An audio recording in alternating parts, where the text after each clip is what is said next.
കാർഷിക വാർത്തകൾ. Agri News sponsored by Shallow Mattress, Everlasting Comfort and Durability.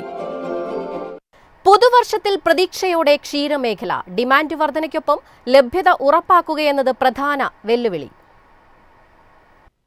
കഴിഞ്ഞ 3 വർഷങ്ങൾ വിതരണ തടസ്സങ്ങളും വീണ്ടെടുക്കാൻ ശ്രമങ്ങൾ കൊണ്ട് ഇന്ത്യൻ ക്ഷീരമേഖല സമ്മർദ്ദത്തിലായിരുന്നു. എന്നാൽ ഇന്ത്യയുടെ ക്ഷീരമേഖല കൂടുതൽ കർശനമായ വിതരണത്തിലേക്ക് കടക്കുകയാണ്. ആഭ്യന്തര ഡിമാൻഡ് വർധനയ്ക്കൊപ്പം ലഭ്യത ഉറപ്പാക്കുകയെന്നത് പ്രധാന വെല്ലുവിളി. കോവിഡിന് ശേഷമുള്ള കാലഘട്ടം ക്ഷീര വ്യവസായത്തിന് വെല്ലുവിളി നിറഞ്ഞതായിരുന്നു. പാൽവിലയിലുണ്ടായ ഇടിവ് കർഷകരെ നട്ടം തിരിച്ചു. ഉൽപാദന ചെലവ് നികത്താൻ പോലും പറ്റാത്ത സാഹചര്യമാണ് ഉണ്ടായിരുന്നത്. സുസ്ഥിര കാൽത്തീറ്റ പരിപാടികൾ ഉൾപ്പെടെ പ്രമുഖ സഹകരണ സ്ഥാപനങ്ങളുടെയും സ്വകാര്യ കമ്പനികളുടെയും കാർഷിക മേഖലയിലെ ഇടപെടൽ ആത്മവിശ്വാസം വീണ്ടെടുക്കാനും വിതരണം മെച്ചപ്പെടുത്താനും സഹായിച്ചിട്ടുണ്ട്. അയൽ രാജ്യങ്ങളുമായുള്ള ഭൗമരാഷ്ട്രീയ അസ്വസ്ഥതകൾ പഞ്ചാബ്, ഹരിയാന, ജമ്മു കാശ്മീർ എന്നിവയുൾപ്പെടെയുള്ള പ്രധാന വടക്കൻ പാൽ ഉൽപ്പാദക പ്രദേശങ്ങളെ പ്രതികൂലമായി ബാധിക്കുകയും ചെയ്തു. News desk, Myfin TV.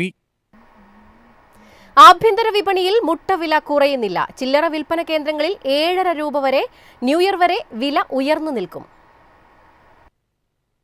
Christmas കഴിഞ്ഞിട്ടും കോഴിമുട്ട വിലയിൽ കുറവില്ല. കഴിഞ്ഞ 4 ദിവസമായി മുട്ടവില മാറ്റമില്ലാതെ തുടരുകയാണ്. പുതുവർഷം വരെ ഇതേ വില തുടരുമെന്നാണ് സൂചന. ഡിസംബർ 1-ന് 6.1 രൂപയായിരുന്ന വില തുടർച്ചയായി 12 ദിവസം ഇതേ വില തുടർന്നെങ്കിലും പിന്നീട് കൂടാൻ തുടങ്ങുകയായിരുന്നു. ഓരോ ദിവസവും 5 പൈസ വീതമാണ് കൂടിയത്. ചില്ലറ വിൽപ്പന കേന്ദ്രങ്ങളിൽ 7.3 രൂപ മുതൽ 8 രൂപ വരെയാണ് വില.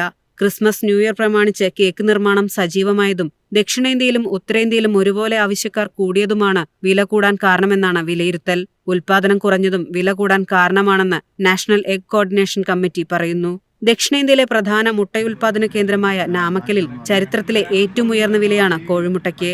6 രൂപയിൽ കൂടുതൽ വില വരുന്നത് തന്നെ ആദ്യമായാണ്. തണുപ്പുകാലത്ത് ഉൽപാദനം കുറയുന്നത് മൂലം വില കൂടുന്നത് സാധാരണമാണ്. എന്നാൽ ഇത്തവണ എല്ലാ കണക്കുകൂട്ടലുകളും തെറ്റിച്ചാണ് വില കുതിക്കുന്നത്. News desk, Myfin TV. മഴ ചതിച്ചു. മഹാരാഷ്ട്രയിലെ ഉള്ളിക്കൃഷി വെള്ളത്തിൽ 809 കോടി രൂപയുടെ സഹായം പ്രഖ്യാപിച്ച് സർക്കാർ. മഹാരാഷ്ട്രയിലെ 2.99 ലക്ഷം ഹെക്ടറിലെ ഉള്ളിയാണ് മഴ മൂലം നശിച്ചത്.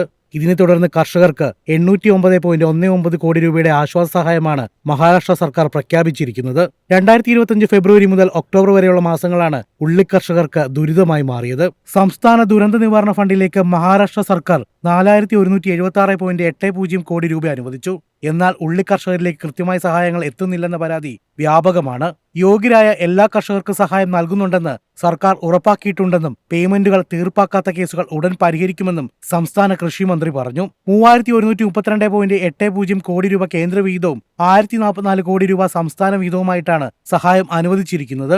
ഇതിൽ കേന്ദ്ര വിഹിതമായ 1566.40 കോടി വരുന്ന ആദ്യ ഗഡു സംസ്ഥാനത്തിന് നൽകിയിട്ടുണ്ട്. News desk, Myfin TV.